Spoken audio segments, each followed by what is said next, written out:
Welcome to That Pots Girls podcast. This is episode 1. I have never imagined recording a podcast before.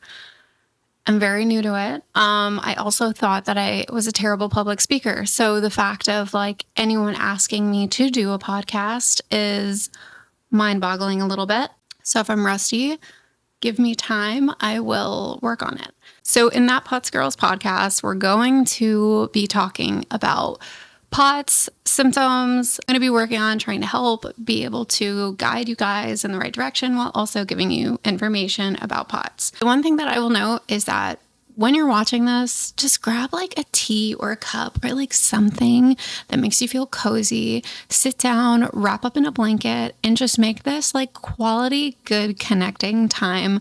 I want you to feel comfortable and at ease when you're watching this. I'm going to be releasing episodes every Wednesday, and we're going to be going over a variety of different topics. I figured for episode 1, the most important kind of thing to break down would be, what is POTS? Now, I'm so excited that you're here. Truly, it means so much to me that you guys are around and watching. And whether you're supporting a friend or a loved one, or you're here with POTS, I'm just so excited you're here. I think it's amazing. So let's get into it. What is POTS? So POTS stands for Postural Orthostatic Tachycardia Syndrome. And I know that sounds like a lot. And trust me when I tell you, when I talk to people about POTS or I tell people I have POTS, they're like, what is that? And when I say postural orthostatic tachycardia syndrome, they're just instantly give up. They honestly don't mostly want to know anything more about it because I think the name alone is extremely intimidating.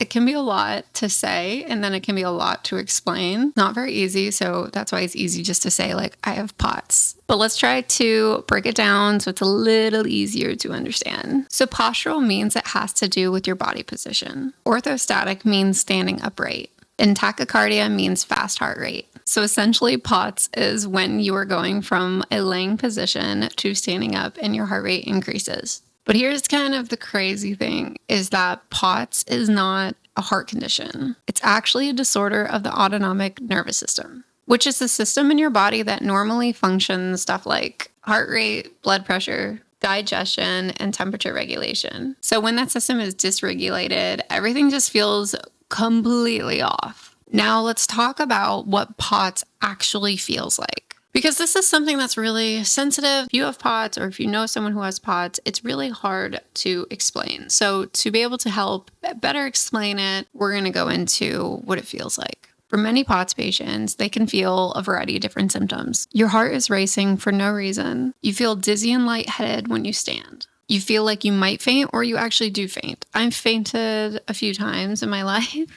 And there were definitely some very embarrassing moments. Extreme fatigue. And I'm not talking just regular tired. I'm talking extremely exhausted, as if you haven't slept in days. Brain fog. You cannot think clearly. And if someone asks you a question and you're just sitting there trying to remember the response, it's completely normal when you have POTS. It's just called brain fog. Nausea and digestive issues. This is extremely common with POTS.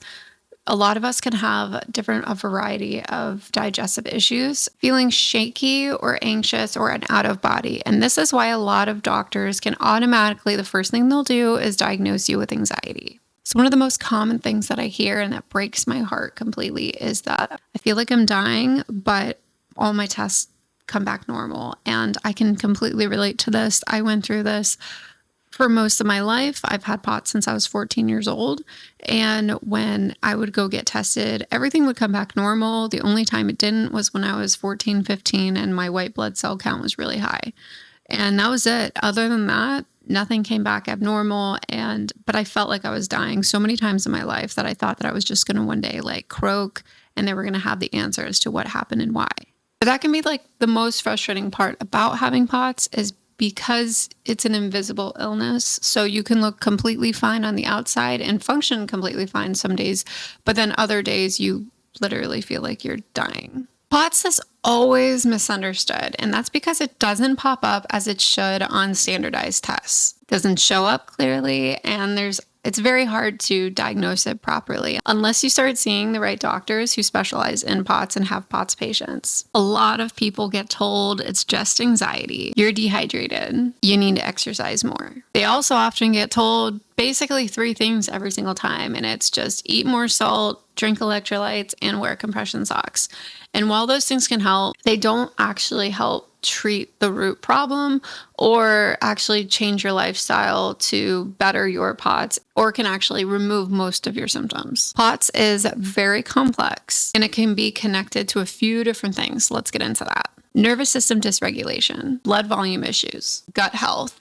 That's a big one. Gut health is huge for POTS. Hormonal imbalances. And that's a big reason as to why there's more women with POTS than men. Even trauma and chronic stress. And this is why POTS with 2 people can look completely different. For me personally, having POTS changed everything of how I understood my body. I really stopped asking myself, like, what's wrong with me? Because that was just something that I struggled with for a really long time, was wondering what to do with my body because it felt so out of control. And I started focusing mostly on what I could do for my body and how I could listen to my body. Something that you're taught a lot when you become a parent is to trust your instincts. They say trust your maternal instincts, let that guide you, and you'll be able to ease into motherhood easier. But that's the only time that we're really taught to like trust our bodies. So throughout the last few years, I've really focused on primarily honing in on what my body is trying to communicate with me, and then how I can reciprocate that back and communicate with my body back. Have it where my body can start to trust me and I can start to trust my body again. And it's a mutual relationship that can grow over time and it can get better. It's just learning how to get that connection solidified. So one of the biggest questions that people have with POTS, one of the most common ones that I see as a life coach and a POTS coach is, can my POTS get better? And the answer is yes, it can. There's a lot of different ways that you can do it through lifestyle changes, supplementation, very like gradual and gentle movement. There's a variety of different ways of doing it. It's just taking it step by step instead of all at once, because it can be very overwhelming, and sticking with it. So what you're trying to do is, instead of having changing things dramatically, what you want to do is start removing some things from your diet, adding some other things to your diet, trying to change certain things in your lifestyle, as well as looking out for triggers too.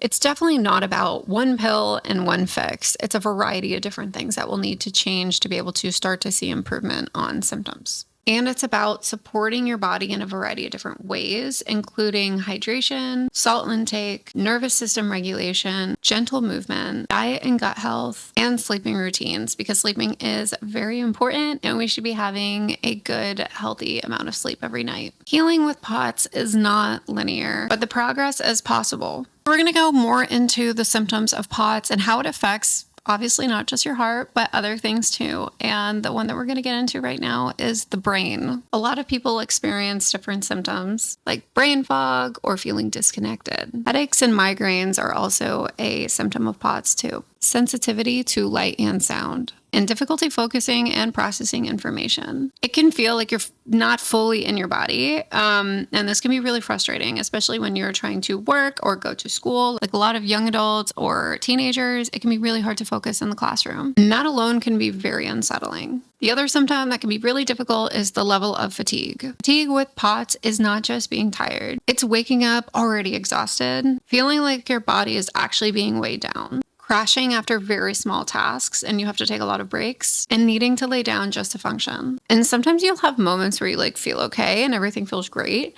And then you have moments that you just don't. You feel like crap. Your body just completely shuts down. And that unpredictability can be very emotionally draining. Now, the next symptom we're getting into is digestive and gut health. And that's a lot of times the last thing that people realize is actually connected to POTS, because they have digestive issues for a very long time. They never realize that it actually goes with POTS. And then they're like, wow, it like hits them. But the one thing to know, and something that you should really remember, is that Your gut actually controls 80% of your autonomic nervous system, meaning that it also affects your digestion. So you might experience like nausea in the morning or after eating, bloating and stomach discomfort, constipation or diarrhea, feeling full very quickly, or food sensitivities. And for some people, their gut is actually their biggest trigger. Another symptom is temperature and body regulation. So with POTS, your body can actually struggle to regulate the temperature, whether it's too hot or it's cold. You might notice that you get overheated very easily, that you have heat intolerance. You could have excessive sweating or not able to sweat at all, or feeling cold when others aren't feeling it. But heat is one of the most common reasons for flare-ups and triggers. So another symptom is adrenaline and anxiety-like symptoms, often why it is commonly misdiagnosed as anxiety. And that's because the symptoms can appear very much like anxiety. That can include shakiness, internal trembling, adrenaline surges, a sudden sense of panic in your body, which is your body going into fight or flight mode, and chest tightness. But this isn't always emotional anxiety. This again is your nervous system being dysregulated. Your body is reacting even if your mind is calm. So the last symptom that we're going to get into today is circulation and physical signs. You may notice changes in your body, including blood pooling in your legs or your feet. They can even look purple or red, tingling or numbness, which I deal with all the time in my hands, weakness in your legs, or feeling unstable when you're standing. It can literally feel like your body doesn't want to hold you upright. So if you're watching this or listening to this and any of this made sense to you, if you think, wow, this really does sound like me, I want you to know that you're not alone at all. There is a large community of people with POTS, including myself, and all we want to do is be able to support you. There are answers, there are support, and there are ways to help it make it better. Life is not over, and you're going to be okay. I promise you that it does get better from here and that there is going to be ways to improve it. This is just the beginning of understanding more about your body. And I'm hoping that I can help you understand it even more and you'll be able to find your triggers and slowly start to recover. So thank you so much for being here for the first episode. And I'm going to dive deeper into my personal history with POTS, having it in my teenage years, being able to kind of figure out and discover how I had it, as well as how you can get a diagnosis for yourself. And if this helped you, I would love it if you would follow the podcast either on Spotify or YouTube, share it with someone, and leave a comment because I would love to know if this helped you. And if you want more support or education, you can find me at my Instagram handle, POTS Syndrome Coach. Next episode, we're going to dive a little bit deeper into what triggers POTS and how to figure out what's triggering yours. I'm so glad you're here, and I can't wait to talk more with you and learn more with you and grow more with you. Talk soon.